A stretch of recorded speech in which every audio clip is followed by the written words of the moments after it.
Hello everyone, once again, this is Dandy Dragon, and we're getting another 1v1 on the ranked ladder with myself on JD versus Haitiano Imparcado on HRE. I have no idea what that means. If that is something that is bad, I apologize. I only speak English and very, very, very tiny amounts of German. But to go that aside, no longer important, I am joined today by a very noble bird, the Sir Pengwin. Penguin, would you like to introduce yourself real quick? Hey y'all, Sir Pengwin here. We're back with another video. If you didn't watch the other ones, I stream on Twitch and I have some YouTube videos and I'm trying to expand a little bit lately. But looking forward to another 1v1 here with Dandy. Yep. Penguin is here, so I'm not boring, because let's be honest, guys, I'm a little dry if it wasn't very obvious. And Penguin, he's a funny guy. You need to check out his stuff. He does stream pretty actively on Twitch, and he doesn't just do AoE4. If you like a little bit of other stuff occasionally, if you like to diversify your palette, so to speak, he is a good guy for that. But either way, let's get started. I'm at the 5-second mark, and then I think you are too. Yeah. Instantaneously, I'm mad. Look at this guy's base. 2 back golds, back berry, back stone, forward wood that basically serves as a wall, and 3 of the relics are in his favor.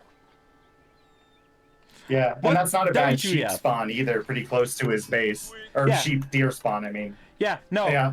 Like, what the ever-loving F? Like, what the heck?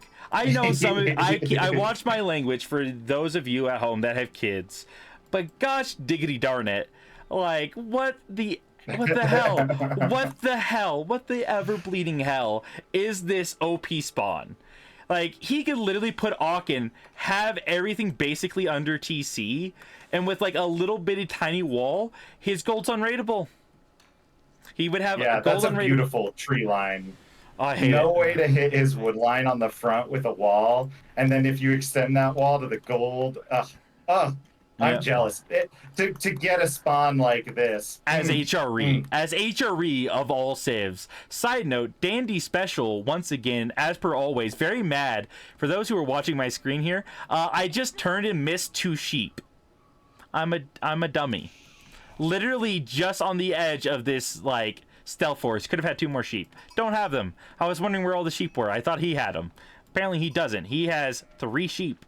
But Dandy does Isn't dandy that things. just Oh, it's the way of life. You think your opponent got the sheep, so you don't go for the sheep, because they just move a little bit away from where they should be, and they just hug a corner.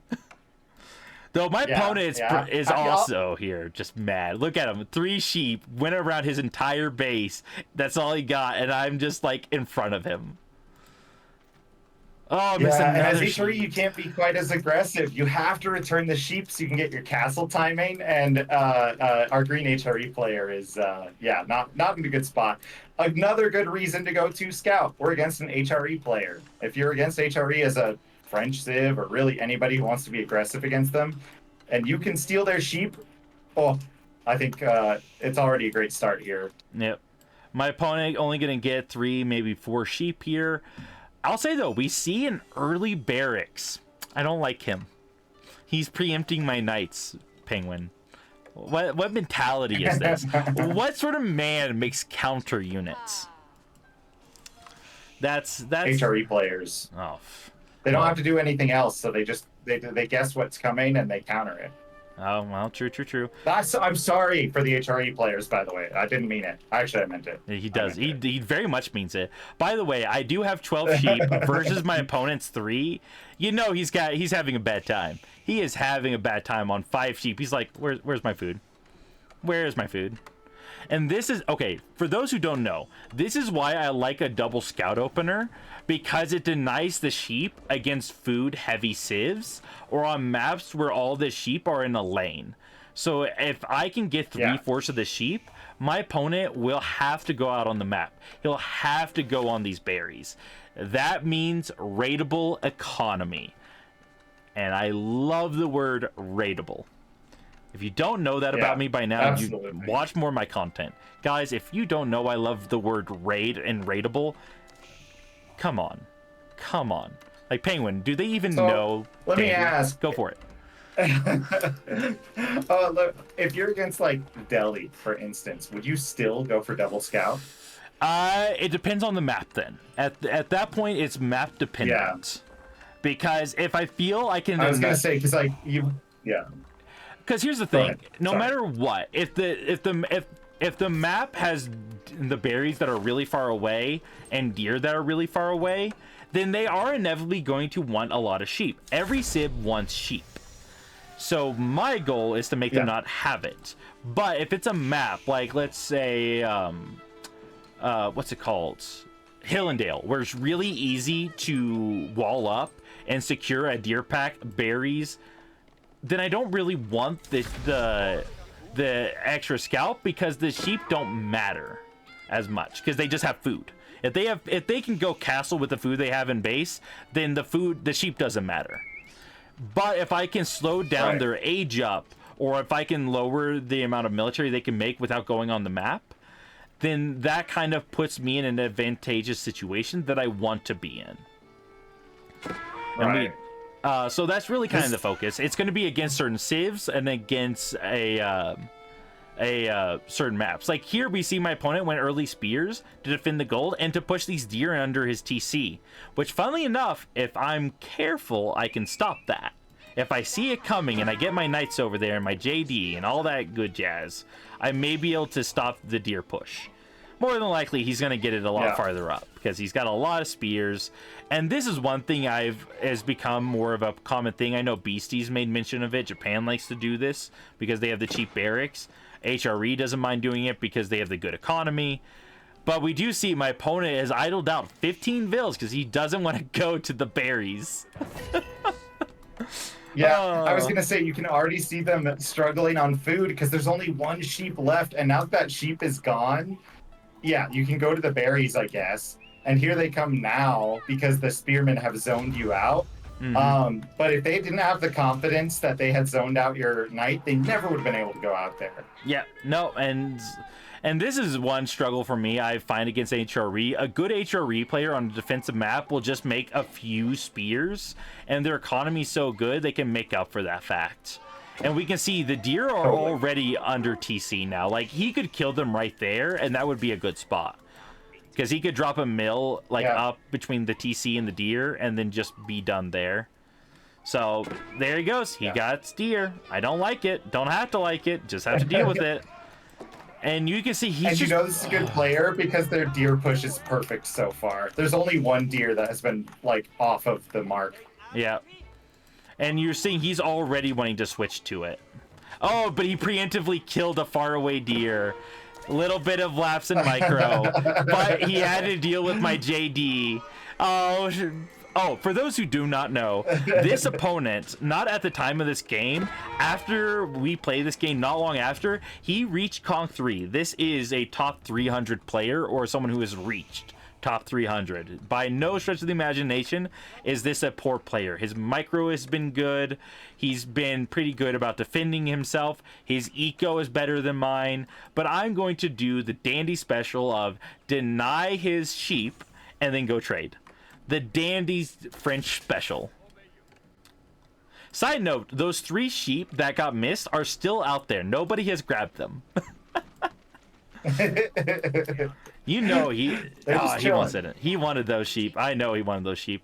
And here's another thing. We see him putting 1 vill on each deer to maximize the time that he has those deer in a safe location, you know?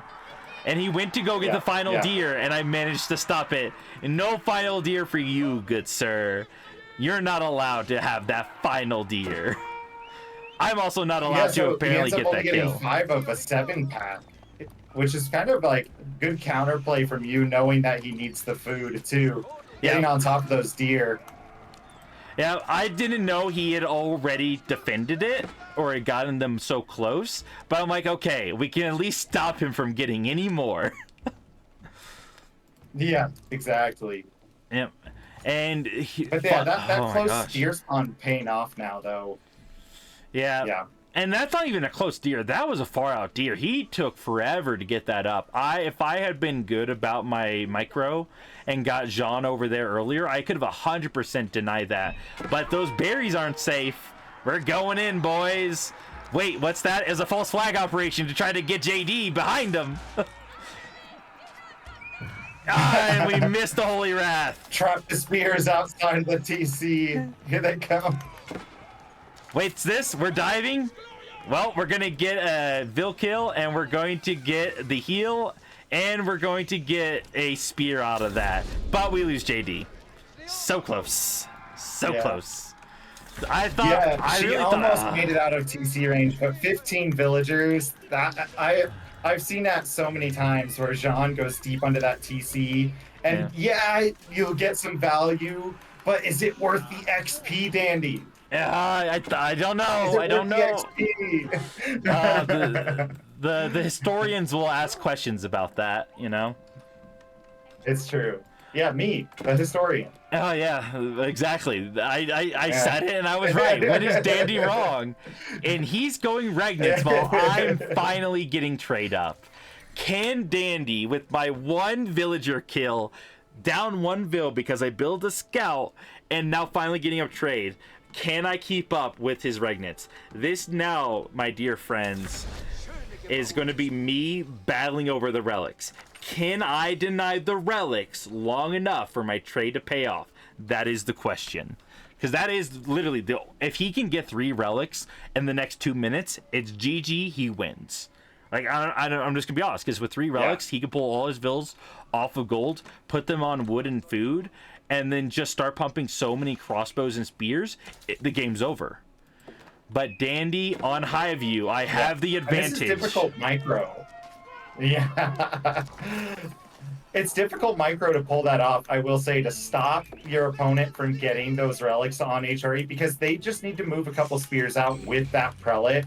Whereas if you send a knight there and you get caught by the spears, you're losing a knight. And it's like, yes, I could almost stop the prelate, but I just lost a really valuable unit, and I'm against a castle age opponent. Yep. And so real fast, I want to go over this. If we look to the north, the relic there near the abandoned outpost is being protected by a singular knight. The 2 southern relics are being protected by Jeanne and a couple knights. And then I put 1 knight and 1 scout just out of view in the stealth forest next to the other relic, thus protecting all 5 relics simultaneously with just the bare minimum number of knights, despite my opponent having the age advantage and having pure counter units. Yeah. And we're going to see here, my opponent wants to get that relic, and despite it being almost a minute and a half now, he has still not grabbed a single relic. And we've actually... That's really important. Yeah. And in 20 more seconds, he will not have grabbed a single relic, and I'm actually sniping out all of his prelates. He has literally lost every single prelate, minus the one in the Aachen. So suddenly he just can't grab those relics now. So now that I've delayed him for 2 minutes and my trade has gone on uncontested, I now have an eco advantage. I can finally let off and not risk my knights. So I no longer have to trade here. I just need to delay him. And he's going to spend the time to heal up his spearmen because he's scared of me just spamming Holy Wraths and killing his stuff. And I'll even get a little gutsy here. I'm going to pretend to push up into him to delay him even more. Everything I'm doing right now is just to buy that extra couple seconds to force him to not have those relics. For every second he doesn't have relics, the closer I am to winning. And right now, it's all going to plan. Oh, so beautiful. Chef's kiss right here, Penguin. He is hiding spears under TC against knights. And the funny thing is, he has enough spears that he could beat me. But he didn't get he forgot to get the upgraded veteran spear upgrade, which is really good for me. Oh, yeah, still sitting on those hardened spearmen, and they get torn up by knights until they get that upgrade, really. Yep, but he has officially secured the southern relics. He has too many knights, but what's this? I saw the knights going, or the spearmen going south. I'm raiding his wood line. He pulled off of his That base hurts. for 1 second, and that was 4 villagers down, going up to 6, and then 7, then 8, and oh my lordy, that sucks for him. And I distracted his... and under the TC, oh, that hurts so bad when you cannot defend against knights with just your TC because you've sent your army away. Yep. And here's the funny thing. I planned this, for those who didn't see this on the south, I actually sent Jeanne in to fight his spears and distract him just long enough for me to get that raid off. So I got 12 eco kills and lost like 3 to 4 knights and JD for that. That is what we call a good trade. Yeah. And he knows he can't fight me back on my base because I have mass now. I have the numbers, which is going to force him back. And I'm actually going to finally be able to start thinking about going castle because of that eco lead. Look at that. Double his economy. Just straight up. And we bought JD back, so we're going to get a little bit more XP here. So despite her dying, we're going to recover a lot of XP. Tier 3. Though they will snipe her out, and I will lose half my army, but it was worth it because he lost a lot of stuff. He's going to want to pull back, and he's going to want to heal up those units. I've already learned with this guy, he wants to be defensive. He wants to be cautious. He wants to be smart. And that caution is actually what's going to kill him here. Right now is his opportunity to kill me, and he didn't take it. He is pulling back instead. Those relics only now finally coming in. So you've delayed the relics to the 15-minute mark, which means their payoff, the HRE player has to wait till like the 20-25-minute mark to actually get the value from this. And is going for a second TC because the villager losses, it's going to be a long time before this pays off. Yeah, he had the opportunity of military advantage to come in and try to finish me off because I took a bad fight. And he had knights, which are very good for raiding. So, despite all that, he's decided to go for the quote-unquote safe option. Because to be fair, if he pushes out and I actually had massed archers and I wasn't saving up for castle, then I could have beaten his army. But he didn't know that. And this is where scouting and map control are so important. I have these... by the way, the abandoned outpost being added to Highview is one of my favorite changes in the game since the last update. Yeah. By no joke. Yeah. This alone makes this map so much better for every other civ. And we can see my opponent has only used up 1 deer pack and his starting sheep, which wasn't very much, and he's almost finished off his berry bush, and he's already been forced to full farm transition because, once again, I've mentioned it in the previous game that you did with me, but people get knife PTSD. They don't want to go out on the map. He has a full deer pack. He has 2 berry bushes he could use to delay these farms and then just make mass archers, mass spears, and then just kind of like push into my base. But he doesn't because he's scared to go out on the map. Now I have castle. My eco has finally paid off. And I luckily distract his spears with the knights, not realizing though he is heading for my trade. But you know, Dandy, I'm already preparing for this. I see the raid coming in, and immediately I'm pulling back. Or I say immediately, I lost a vill or 2. They're only getting spear upgrade now. Yes. They've been on hardened spears so long with the gold and the food. That's actually like a huge mistake from a player you wouldn't expect that kind of a mistake from. Hey, man. And like, French PTSD. Gosh. French PTSD is a real thing, man. You get so scared and so caught up that you just start bleeding like good decisions. And now suddenly my opponent, who was up on my eco, is finally just losing his knights, and he was running from feudal knights, not realizing them, because his 5 knights could have beat my 6 because his are castle, but he retreated because he was scared. And once again, this stealth force, no scout. I'm gonna get that monk. I'm gonna force it. I'm gonna have to pull back though. Oh god. Will he get that last? And he got the last knight. Sad for me. Oh man, that was close. That was Yeah, close. Nice little pullback just in time there. One yeah. night is not the worst thing in the, the And it world was to half. lose to It that. was half dead. It was a half dead knight at that. But he will secure the Yeah, relic, yeah. but at the cost of losing his military. The one advantage he had is now gone. And we have And a Jeanne is cleanup. tier 3. Yeah. And Jeanne is tier 3. We have Oh, 14 eco kills to his 8. We finally got the knights off our trade, and his military is gone, and it's going to allow me to just kind of do whatever I want here.